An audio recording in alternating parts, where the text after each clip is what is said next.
Hemos comenzado el camino de la Cuaresma, que es un tiempo de preparación para la Pascua, y aprovechamos este tiempo de gracia y bendición que el Señor nos ofrece. Este primer domingo del tiempo de Cuaresma, el Evangelio nos recuerda que Jesús fue conducido al desierto movido por el Espíritu Santo. El desierto es el lugar de oración y de encuentro con Dios. Jesús nos da ejemplo de esos 40 días que dedicó para la oración y la penitencia en señal de unión con Dios, con su Padre eterno. Dice el Evangelio que Jesús al final tuvo hambre y sufrió la primera tentación en el desierto.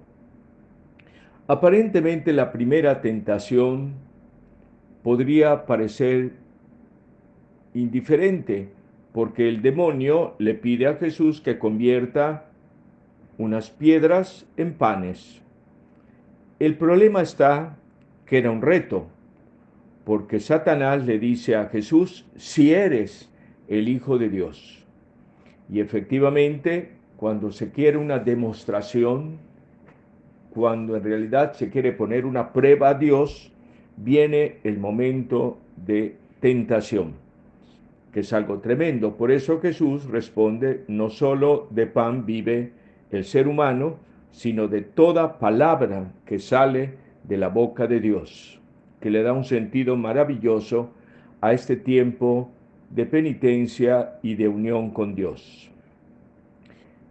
La segunda tentación es semejante porque pone la condición, si eres el Hijo de Dios, échate hacia abajo. Y efectivamente Jesús responde, no tentarás al Señor tu Dios. La última tentación es la más grande, la más tremenda, porque una criatura ya condenada, como es el maligno, le dice a Jesús, todo esto te daré si te postras y me adoras. No hay tentación más tremenda y abominable que esta, porque una criatura le dice al Creador de todo, adórame. Y sin embargo, Jesús responde con el mandamiento principal, adorarás al Señor tu Dios y a Él solo servirás. Jesucristo nos demuestra que siempre hay que vencer el mal con la fuerza del bien como Él nos da. La tentación en realidad es una prueba que mientras no se consienta queda a nivel exterior. Toda tentación, aunque se repita, aunque sea muy fuerte, en realidad son momentos de purificación que el Señor nos concede. Nos hace convencernos, como en este pasaje, de la fuerza que viene de Dios. En realidad, este pasaje de las tentaciones de Jesús en el desierto es un anuncio de su victoria definitiva, como la había de realizar en la cruz, de la muerte y del pecado. Jesús nos señala un camino que tenemos que aprender a vivir.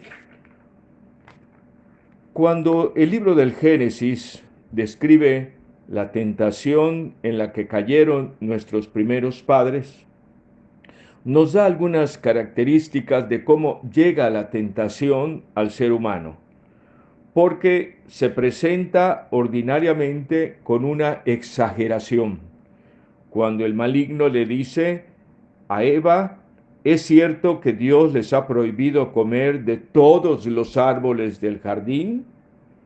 La respuesta es, no todos, pero del árbol que está en el centro, ese está prohibido. Pero el maligno viene en un diálogo a insinuar que ese árbol prohibido es el mejor, es el bueno, y por eso produce un atractivo aparente, tan superficial, tan negativo, que después Adán y Eva sienten vergüenza después de haber desobedecido a Dios. Es una manera de reconocer que efectivamente siempre necesitamos la ayuda de Dios y hay una advertencia de no coquetear ni jugar con el mal, porque nos ponemos en peligro. Buscar la gracia que nos acerca al amor de Dios. El apóstol San Pablo, en su carta a los romanos, describe que efectivamente nosotros debemos buscar la justicia, que significa una actitud de fidelidad a Dios, de santidad, con todo lo que esto implica. Y por lo tanto reconocemos la obra que Jesucristo ha presidido y que a todos los bautizados nos invita a seguir siempre. Y efectivamente la descripción que hace el apóstol Pablo es que Cristo es obediente al Padre Celestial cumpliendo su voluntad. Y esa obediencia de Cristo nos conduce a todos a la salvación. De manera que nos mostramos solidarios con el antiguo Adán para que también nos sintamos solidarios con el nuevo Adán, que es Jesucristo, nuestro Salvador.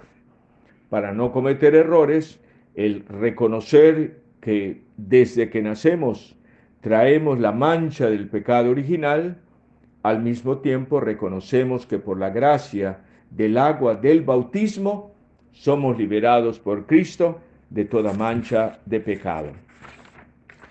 Con el Salmo 50 concluyamos nuestra reflexión aceptando que aquella antigua expresión, implorando la misericordia de Dios, tengo siempre presente mi pecado, que es una reflexión de la experiencia de quien cometió alguna falta y reconoce que tiene presente esa experiencia del alejamiento de Dios para no volver a caer en lo mismo o en algo peor.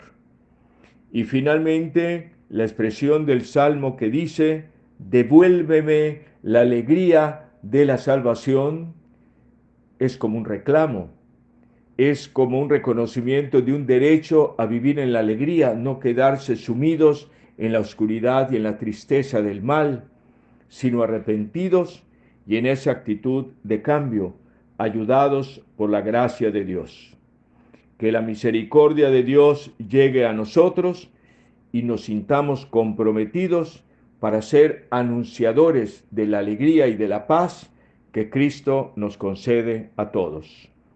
Que Dios los bendiga en el nombre del Padre, y del Hijo, y del Espíritu Santo. Amén.